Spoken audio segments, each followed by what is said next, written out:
Swimming పూల్లో enjoy చేస్తున్న ఒక వ్యక్తి దగ్గరికి సెక్రటరీ వచ్చి టైగర్ తిరిగొచ్చాడు అని చెప్పగానే అతని మూమెంట్స్ వాచ్ చేయమని అనుచరులకు ఇన్స్ట్రక్షన్స్ ఇచ్చాడు.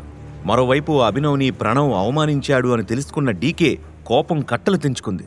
టైం బాగోలేక ఇలా జనజీవన స్రవంతిలో కలిసిపోయాడు. కానీ డీకే స్కెచ్ వేస్తే అవతల ఎంతటి తెలివైన వాడైనా చతికిల పడాల్సిందే. ప్రణవ్కి ఎలాగైనా బుద్ధి చెప్పాలనే ఉద్దేశంతో అతన్ని క్యాబిన్లోకి రమ్మని కబురు పంపాడు.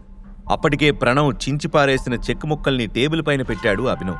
క్యాబిన్లోకి వచ్చిన ప్రణవ్ అభినవ్ వైపు అదో మాదిరిగా చూసి, చెప్పండి సార్, పిలిచారంట అంటూ స్మైల్ ఇచ్చాడు.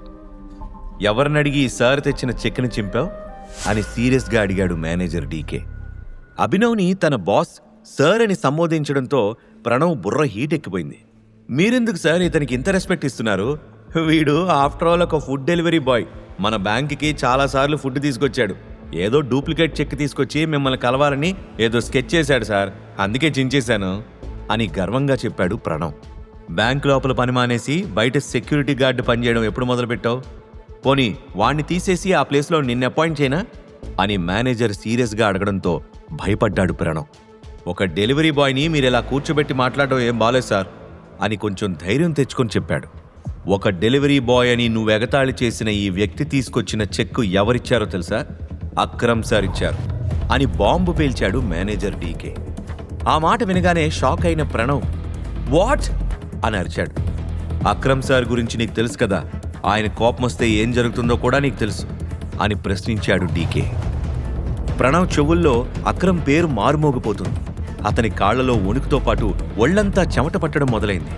పోనీ ఒక పని చెయ్యి, ఇదిగో ఈ చిరిగిన ముక్కలను మొత్తం అతికించు అని డీకే కూల్గా అనడంతో, సార్ అది ఇంపాసిబుల్ సార్ అని ఏడుపు గొంతుతో అన్నాడు ప్రణవ్. అవునా, అయితే నీకు చేత కాదంటావు. నీలాంటి చేతకాని వాళ్ళని నేను పనిలో పెట్టుకోను. You are fired, get out అని ఆర్డర్ వేశాడు డీకే. అంత తప్పు నేనేం చేశాను సార్ అని రోషంగా అడిగాడు ప్రణవ్. కస్టమర్ని అవమానించడం కంటే పెద్ద తప్పు ఏముంటుంది అని సీరియస్గా ఎదురు ప్రశ్నించాడు డీకే. ప్రణవ్కి ఆ జాబ్ చాలా ముఖ్యం. అందుకే డీకే కాళ్లు పట్టుకునైనా బతిమాలాలి అని డిసైడ్ అయ్యి, లేదు సార్, సారీ సార్, నాకు ఒక్క అవకాశం ఇవ్వండి, నేను అతికించడానికి ట్రై చేస్తాను అని ఏడుపు మొహంతో అడిగాడు. మేనేజర్ సైలెంట్గా ఒక లుక్ ఇచ్చి ఓకే అన్నట్టుగా ఆ చినిగిన ముక్కల వైపు చేయి చూపించాడు. నీకు 1 గంట టైం ఇస్తున్నాను. ఆ లోపల నువ్వు చెక్ని రెడీ చేసివ్వాలి, లేదంటే నీకు ఇంకెక్కడా జాబ్ రాకుండా చేస్తాను అని సీరియస్గా వార్నింగ్ ఇచ్చాడు డీకే. బ్యాడ్ టైం నడుస్తుంది అనుకున్న ప్రణవ్ బిత్రపోయాడు. అభినవ్ వైపు భయంగా చూస్తూ చెక్ని ఎలాగైనా అతికించాలని ప్రయత్నం మొదలుపెట్టాడు. అసలు బాలరాజ్ సారు అభినవ్కి ఎందుకు హెల్ప్ చేస్తున్నాడు? ఎప్పుడూ లేనిది మా మేనేజర్ ఎందుకంత వైలెంట్గా రియాక్ట్ అవుతున్నారు? డెలివరీ బాయ్కి ఇంత ఫాలోయింగా, వామ్మో అని ఆలోచిస్తూ తన సాయశక్తులా ప్రయత్నిస్తున్నాడు. దాదాపు ఒక అరగంట గడిచాక కొంచెం అటు ఇటుగానే చెక్ని ఒక షేపుకి తీసుకొచ్చి దాన్ని డీకే చేతికిచ్చాడు ప్రణవ్. దానివైపు కూడా పూర్తిగా చూడకుండా అతన్ని బయటికి వెళ్లమని సైగ చేశాడు డీకే. ప్రణవ్ వెళ్లగానే లోపల నుంచి డోర్ లాక్ చేసిన డీకే అభినవ్ ఎదురుగా కూర్చుంటూ, ఇన్నాళ్ళు ఎక్కడున్నారు టైగర్ అని అడిగాడు. అదంతా తర్వాత చెప్తాను, ముందు నాకు విషయం చెప్పు, నీకు మా నాన్నకి ఎలా పరిచయం ఏర్పడింది అని అడిగాడు అభినవ్. నేను మీ నాన్న కలిసి ట్రైనింగ్ తీసుకున్నాం టైగర్, మీ నాన్నే నన్ను టీంలోకి ఇన్వైట్ చేశాడు అని బదులిచ్చాడు మేనేజర్ డీకే. బలరాజ్ మధ్యలో కల్పించుకొని, మళ్ళీ చెప్తున్నా డీకే, టైగర్ విషయం మాత్రం బయటికి రావడానికి వీల్లేదు, సీక్రెట్గా మెయింటైన్ చేయాలి.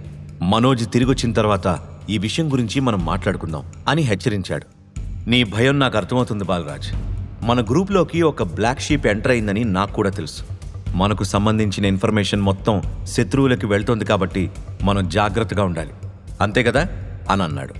బ్లాక్ షీప్ అని విన్న అభినవ్ కొంచెం అనుమానంగా చూస్తూ, అంటే ఏంటి, మనలో ఎవరైనా డబుల్ ఏజెంట్ ఉన్నాడా అని అడిగాడు.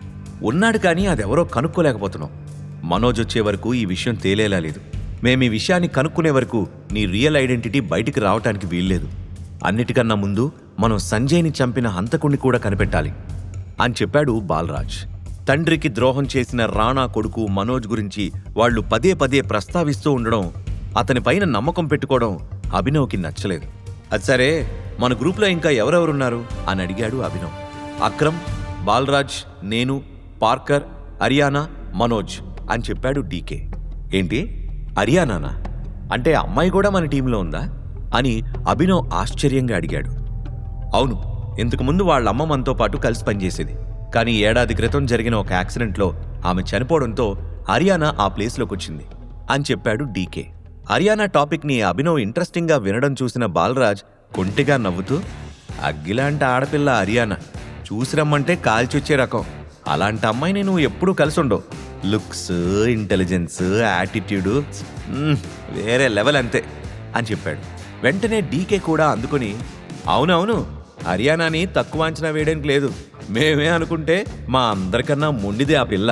వయసులో చిన్నదే గాని మాకన్నా షార్ప్గా, నీట్గా పని పూర్తి చేస్తుంది. ఎవ్వరినీ దగ్గరికి రానిదో, ఎవ్వరినీ అంత తేలిగ్గా నమ్మదో. వెరీ వెరీ టఫ్ గర్ల్ అన్నాడు.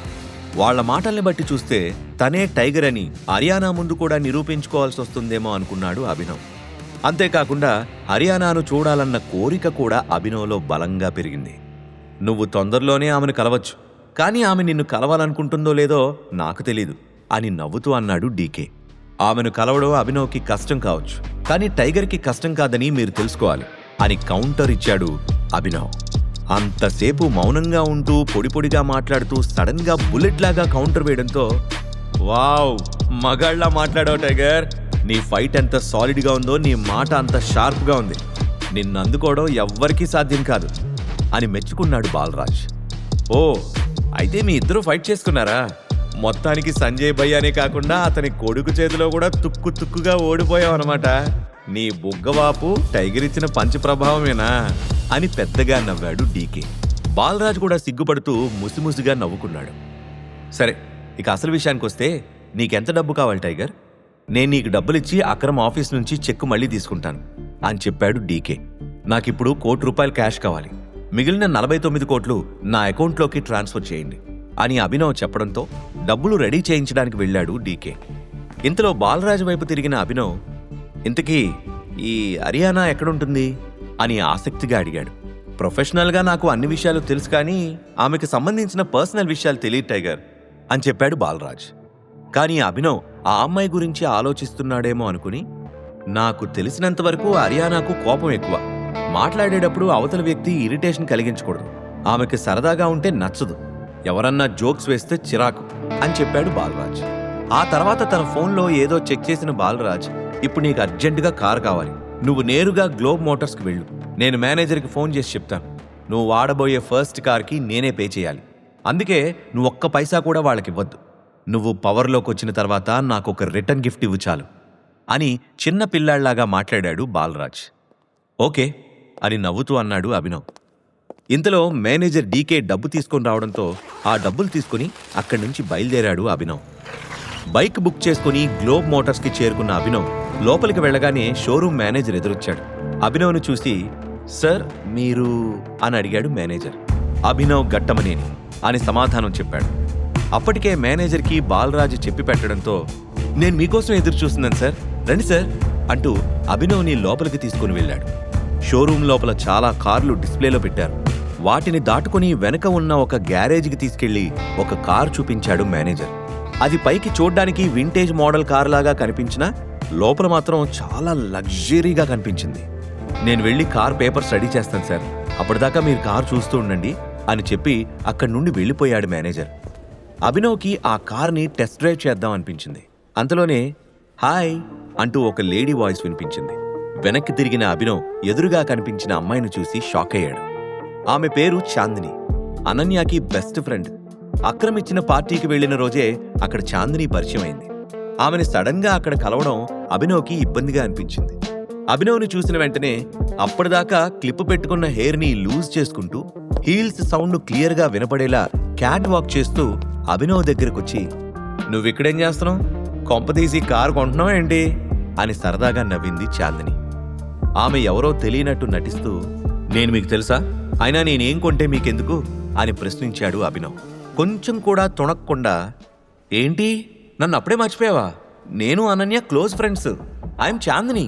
నువ్వు చాలా పూర్ అని అనన్య చెప్పింది, కానీ నీ మెమరీ కూడా పూర్ అనుకోలేదులే.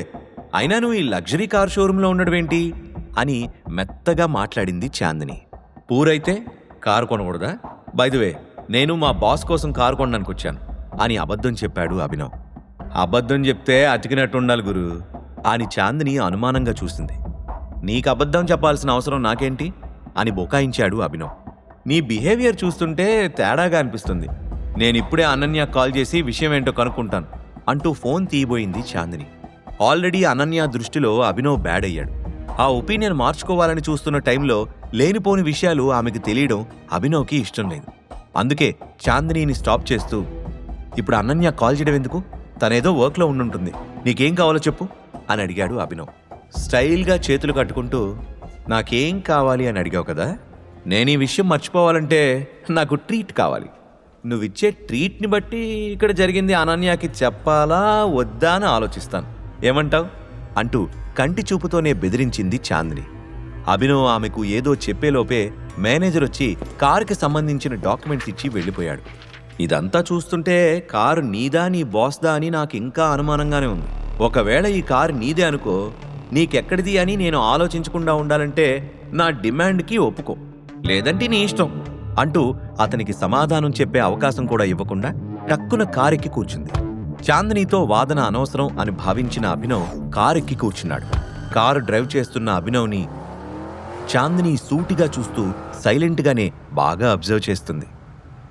ఈ పిల్లేంటి నన్ను తినేసేలా చూస్తుంది? చూపులతో గుచ్చి గుచ్చి చంపకే అనే సినిమాలో హీరో పాడితే ఏంటో అనుకున్నాను, ఇప్పుడు తెలుస్తుంది అనుకుంటూ హోటల్ సఫైరా దగ్గర కార్ ఆపాడు. అంతలోనే అక్రమ్ నుంచి కాల్ వచ్చింది. కాల్ ఎత్తి హలో అనగానే, ఏమైంది టైగర్, అంతా ఓకేనా? నీ కార్ మన హోటల్ దగ్గరకు వచ్చినట్టుంది అని అనుమానంగా అడిగాడు. అంతా ఓకే, నేను నా ఫ్రెండ్తో వచ్చాను అని చెప్పాడు అభినవ్. అవునా, ఎలాగో వచ్చావు కదా, నా విజిటింగ్ కార్డ్ తీసుకుని వెళ్ళు, అదుంటే నీకెక్కడికి వెళ్ళినా విఐపి ట్రీట్మెంట్ లభిస్తుంది అని చెప్పి ఫోన్ పెట్టేశాడు అక్రమ్. అప్పటికే లోపలికెళ్ళడానికి రెడీగా ఉన్న చాందిని ఇంక వెళ్దామా అని అడిగింది. అభినవ్ తలగోక్కుంటూ, ఒక్క నిమిషం, నాకు చిన్న పనుంది, నేను వెళ్ళి చూసుకుని వస్తాను, నువ్వు ఇక్కడే వెయిట్ చేయి అని చెప్పి చకచకా లోపలికెళ్ళాడు. అభినవ్ ప్రవర్తనలో కొంత తేడా గమనించిన చాందినికి అతని మీద అనుమానం మరింత ఎక్కువైంది. చాందిని అనుమానం ఎక్కడికి దారితీస్తుంది? అభినవ్ రహస్యాన్ని చాందిని తెలుసుకుంటుందా? ఈ ప్రశ్నలకు సమాధానాలు తెలుసుకోవాలంటే నెక్స్ట్ ఎపిసోడ్ వినాల్సిందే. క్రింద ఇచ్చిన లింక్ ని క్లిక్ చేసి పాకెట్ ఎఫ్ఎం యాప్ ని ఇన్స్టాల్ చేసుకోండి. Stay tune to pocket FM.